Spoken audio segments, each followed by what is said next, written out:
प्यारे बच्चों, नमस्कार। जैसे आप सभी जानते हो, मैं साबुद्दीन अंसारी आप सभी को आज मैं 10वीं क्लास का गणित का जो 8वां चैप्टर है त्रिकोणमिति का परिचय, उसको मैं पढ़ाने वाला हूं। तो सबसे पहले मैं बता दूं कि त्रिकोणमिति को पढ़ने से पहले हम लोग जान लेते हैं कि त्रिकोणमिति होता क्या है।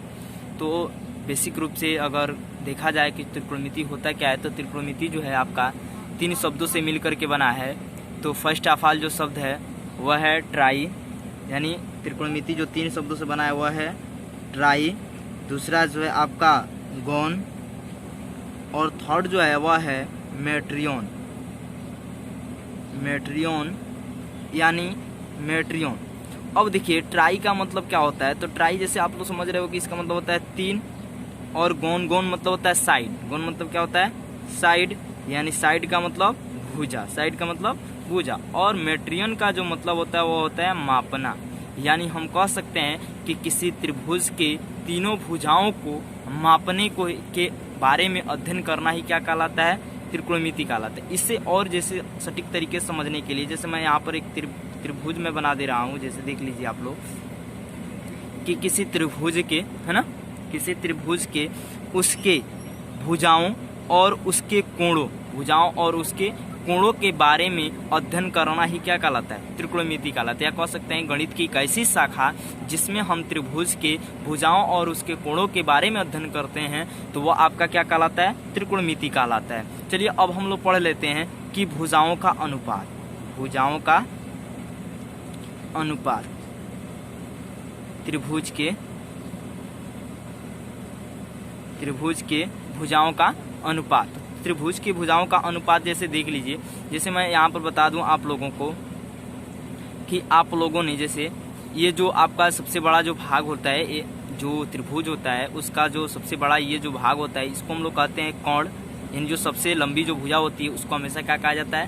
कोण कहा जाता है। और जो उसमें जो सीधा यानी जो 90 डिग्री का जहाँ पर कोण कहलाता है, जिस भुजा के माध्यम से 90 डिग्री का कोण बनता है वह आपका क्या कहलाता है? तो वह आपका लंब कहलाता है।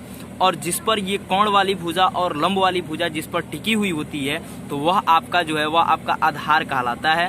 वह क्या कहलाता है? तो वह आपका आधार कहलाता है। चलिए अब आगे हम लोग बढ़ते हैं। तो आगे बढ़ने के लिए जैसे आगे हम लोग को ये पढ़ना है कि जो त्रिकोणमितीय अनुपात, इस हम लोग अध्याय में यही पढ़ेंगे कि जो त्रिभुज है उसके त्रिकोणमितीय अनुपात क्या क्या होते हैं। तो हम लोग को पढ़ना है त्रिकोणमितीय अनुपात, त्रिकोणमितीय अनुपात पढ़ना है। तो जो त्रिकोणमितीय अनुपात होते हैं वह जान लेते हैं कि कितने होते हैं। तो जो त्रिकोणमितीय अनुपात होते हैं सामान्य तौर पर अगर स्पेशली देखा जाए तो जो 6 रूपों में 6 के होते हैं। कितने होते हैं? तो 6 होते हैं। जो फर्स्ट है वाला उसका नाम है साइन, जिसको हम लोग शॉर्ट नेम देते हैं साइन, लेकिन इसका पूरा जो नाम है वह है साइन, है ना, SIN, है ना। दूसरा जो है आपका कोसाइन, है ना, जिसको हम लोग कॉस कहते हैं। तीसरा जो है वह आपका टेंजेंट, जिसको हम लोग इसको क्या कहते हैं? इसको साइन कहते हैं शॉर्ट रूप में। और इसको हम लोग कहते हैं कॉस, और इसको हम लोग कहते हैं टेन। और जो अगला जो है उसका नाम है कॉसकेंट, यानी कॉसकेंट। और जो आपका है वह है सेकेंड,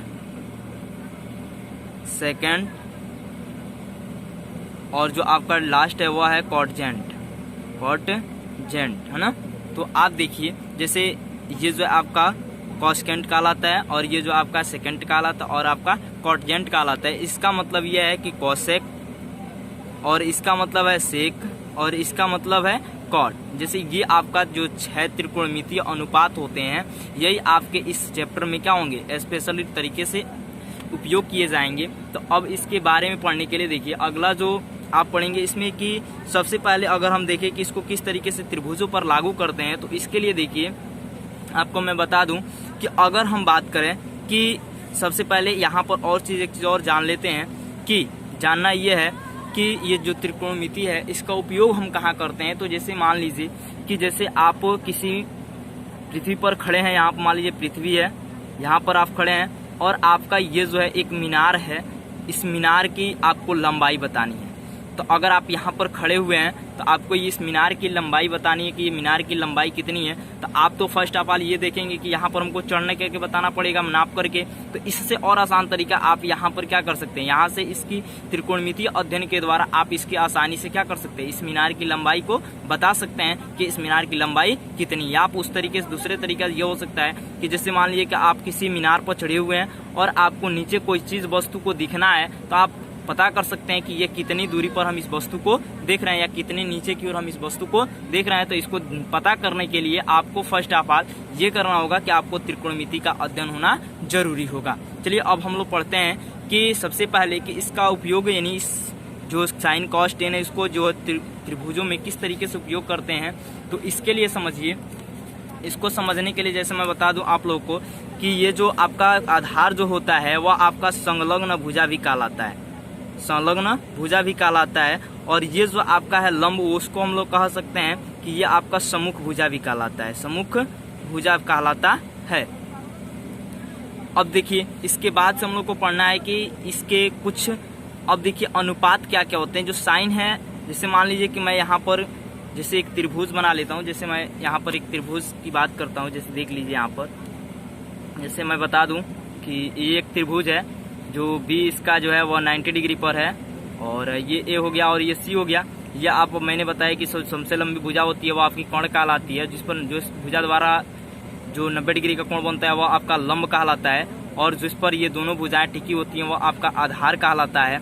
तो अब देखिए अगर हमको मान लीजिए कि ए के सापेक्ष यानी एक के सापेक्ष अगर हमको इस त्रिभुज का अनुपात निकालना हो, जैसे मान लीजिए कि अभी मैंने बताया कि त्रिकोणमितीय जो अनुपात हैं वो 6 त्रिकोणमितीय अनुपात है। जैसे मान लीजिए ये जो है साइन कास टेन का मतलब, जैसे आप लोग सोच रहे होंगे कि साइन कास टेन सर क्या पढ़ा रहे हैं, तो सर ये बता रहे हैं मैं आप लोगों को कि जो साइन का मतलब ये है कि इस त्रिभुज का अनुपात, इस त्रिभुज का अनुपात। तो वही मैं बता रहा हूँ कि साइन जो है, इस साइन अगर इस ए के सापेक्ष अगर बात करें तो साइन ए का जो सापेक्ष जो इस त्रिभुज का अनुपात होता है वह होता है आपका लंब बटा जो होता है वह होता है कोण। जो लंब बटा क्या होता है, कोण। अगर वही चीज बात करें कि कास के सापेक्ष, कास ए के सापेक्ष क्या होता है, तो वह होता है आपका आधार बटा होता है कोण। अगर वही चीज बात करें कि टेन ए के सापेक्ष क्या होता है, तो टेन ए के सापेक्ष आपका होता है आधार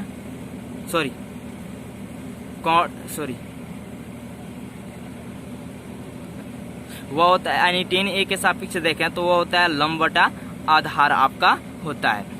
अब देखिए कि इसी तरीके से अगर इसको हम लोग देखें कि शॉर्ट तरीके से किस तरीके से याद कर सकते हैं, तो वो आप इस तरीके से याद करते हैं ल, और इसके लिए आ, और फिर ल, और इसके लिए आपका जैसे मान लीजिए यहाँ पे लिख लेता हूँ साइन, और यहाँ पे कॉस, यहाँ पे लिख लेता हूँ टेन, यहाँ पे लिख लिया मैंने साइन कॉस और टेन। तो यहाँ पे ल आ ल, और इसका जो साइन का वह क्या है क, इसका भी क्या है तो इसका भी है क, और इसका जो उसका क्या है तो आ। यानी हम कह सकते हैं कि ल ला अल लाल बट्टा कक्का, यानी जो इस तीनों त्रिकोणमितीय अनुपात हैं उसके जो यानी अनुपातों को हम किस तरीके से दर्शा सकते हैं, तो लाल बटा कक्का। अगर यही चीज मान लीजिए इंग्लिश मीडियम के लिए हो, तो इंग्लिश मीडियम के समझने के लिए जो इसका नाम है उसको कहते हैं हम पी, और इसको जो है उसको कहते हैं बी यानी बेस, है ना। और ये जो है आपका हाइपोटेनियस यानी एच कहलाता है, ठीक है, हाइपोटेनियस कहलाता है। अब देखिए कि अगर हम बात करें कि इसमें कि सबसे पहले अगर इस चीज़ को मैं इंग्लिश मीडियम के लिए मैं बताऊं तो इसके लिए होता है साइन और कास, और टेन के लिए इसमें होता है कि सबसे पहले कि पी, है ना, फिर उसके बाद से पी, उसके बाद से होता है बी, है ना, और उसके बाद फिर क्या होता है पी, यानी इसका साइन का बटा होता है पी बटा के यानी कोण यानी हाइपोटेनियस एच, फिर उसके बाद से इसका भी बेस बटा हाइपोटेनियस एच, और इसका भी हाइपोटेनियस यानी इसका जो होता है आधार यानी बेस। तो इसको आप लोग आसान तरीके से याद करने के लिए देखिए, जैसे मैं ट्रिक बता देता हूँ कि पंडित, है ना, पी का मतलब होता है पंडित, यहाँ पर याद कर सकते हैं पंडित। बी का मतलब होता है बहादुर, बहादुर, और पी का मतलब होता है प्रताप, आप याद कर सकते हैं प्रताप, प्रताप, है ना। और एच का मतलब हर, फिर एच का मतलब हर, है ना, और बी का मतलब भोले। आप इस तरीके से आसानी से